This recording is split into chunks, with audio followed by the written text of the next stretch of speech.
Friend, topic के इस अगले सीरीज में हम लोग बात करेंगे ज्योग्राफी में पर्वत के ऊपर। और जब हम लोग पर्वत के ऊपर बात करते हैं तो कुछ ऐसे फैक्ट है जो हम लोग से जुड़े हुए हैं, पहले उसको देख लेते हैं। हम लोग कर रहे हैं वर्ल्ड ज्योग्राफी रिवीजन, और वर्ल्ड ज्योग्राफी में पर्वत एक इम्पोर्टेंट टॉपिक है जहाँ से क्वेश्चंस बनते हैं, तो इसके ऊपर आज हम लोग बात कर रहे हैं। पहले हम लोग कुछ उस फैक्ट्स को देख लेते हैं जो विश्व भूगोल में हमारे यहाँ अर्थात भारत से जुड़ा हुआ है। नंबर 1, भारत का जो अरावली पर्वत है ये दुनिया का सबसे पुराना मोरदार पर्वत है।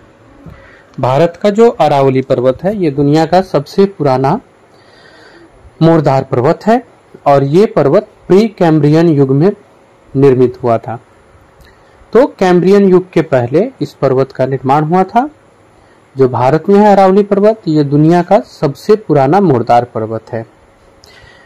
अब अगर इसके ऊंची चोटी की बात की जाए तो इस पर्वत की सबसे ऊंची चोटी है गुरु शिखर, माउंट आबू में है।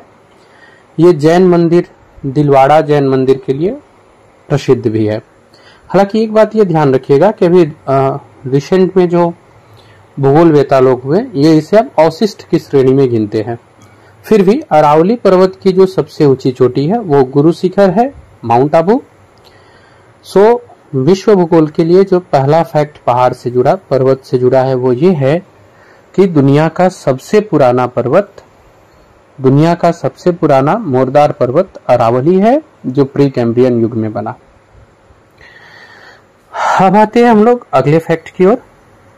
विश्व का सबसे ऊंचा चोटी कहाँ स्थित है? तो विश्व का सबसे ऊंचा चोटी हिमालय पर्वत श्रृंखला में स्थित है, जिसमें माउंट एवरेस्ट आती है। और इसके साथ साथ जो टॉप 10 सर्वोच्च चोटी आप देखेंगे ये सारा का सारा हिमालय पर्वत श्रेणी में ही देखने को मिलेगा।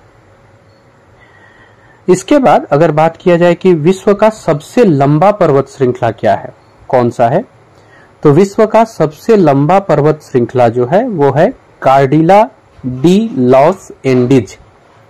यह है कहा तो दक्षिण अमेरिका में 7200 किलोमीटर की इसकी ऊंचाई है, और इसकी सर्वोच्च चोटी है एकांकागुआ।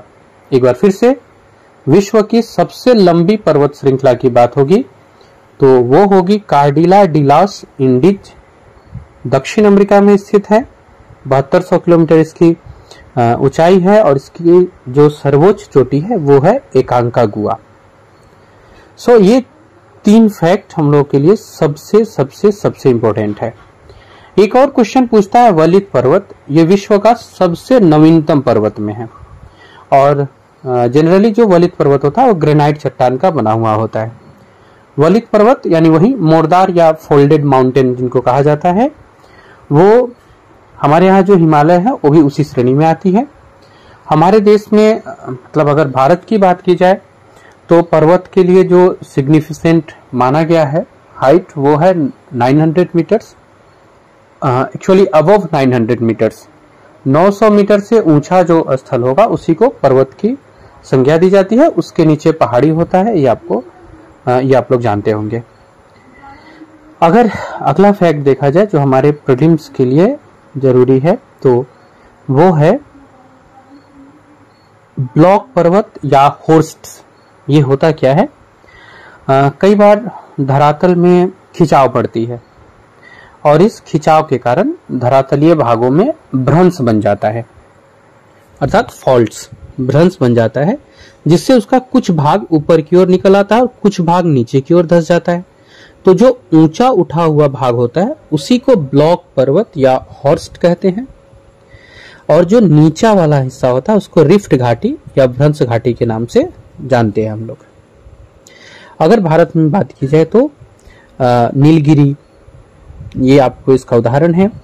अगर ये पूछे कि विश्व का सर्वाधिक विस्तृत ब्लॉक पर्वत कौन सा है तो ये कैलिफोर्निया का सियरा नेवादा है। सियरा नेवादा जो कैलिफोर्निया में है ये दुनिया का सबसे बड़ा सबसे फैला हुआ ब्लॉक पर्वत है।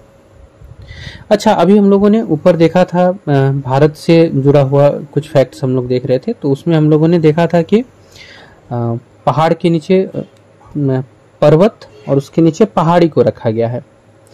तो हम लोग अगर पहाड़ी की बात करें तो जनरली 900 मीटर रखा गया है 900 मीटर से जो अबोव है उसको हम लोग पर्वत बोलते हैं। लेकिन एक याद रखिएगा, जो पारसनाथ की पहाड़ी है, झारखंड में स्थित है ये, इसकी ऊंचाई 1366 मीटर है। ठीक है, तो ये उस क्राइटेरिया को फुलफिल करता है, लेकिन इसके बावजूद, हाइट होने के बावजूद भी इसे पहाड़ी का ही दर्जा मिला है। अब कुछ और फैक्ट्स देख लेते हैं जो हमारे एग्जाम के लिए इंपॉर्टेंट है। तो वो है कि व्हाइट पर्वत कहाँ है। तो इसका सही उत्तर होगा व्हाइट पर्वत संयुक्त राज्य अमेरिका यूएसए में है। एटलस पर्वत जो है वो कहाँ कहाँ फैला हुआ है, तो ये अफ्रीका महाद्वीप में फैला हुआ है, मोरक्को, अल्जीरिया और ट्यूनिशिया देश में फैला हुआ है। न्यूजीलैंड के जो एडमंड हिलेरी थे, ये पृथ्वी के सबसे ऊंचे शिखर जो है माउंट एवरेस्ट, इस पर चढ़ने वाले पहले व्यक्ति थे। अच्छा, अब इसमें बात आता है कि भारत का जब सबसे ऊंचा शिखर का बात होता है तो K2 आता है। भारत का जब सबसे ऊंचा पर्वत का बात आता है तो यहाँ पे हम लोग गाडविन ऑस्टिन को लेते हैं। अब इसमें एक चीज देखना होगा हम लोग को, अन्य पर्वतों से जुड़ा कुछ फैक्ट जो आप याद रखेंगे, वो है दुनिया का सबसे ऊंचा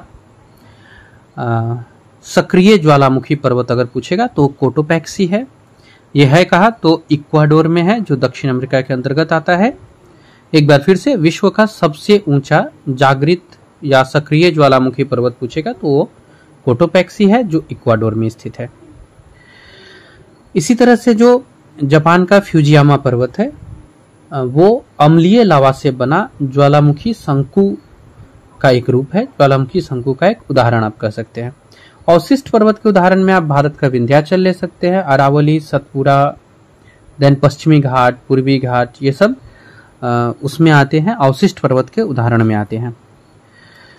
फ्रेंड, ये वो कुछ इंपॉर्टेंट फैक्ट्स थे जो पहाड़ से जुड़े हुए थे और जिनको मुझे ऐसा लगा कि ये आपके एग्जाम के लिए इंपॉर्टेंट होंगे। अभी समय कम है तो समझाने के बजाय हम लोग कुछ ऐसे फैक्ट्स को लेकर के आएंगे जो इंपॉर्टेंट हो आपके एग्जाम की दृष्टि से। अगले दिन हम लोग वर्ल्ड ज्योग्राफी में ही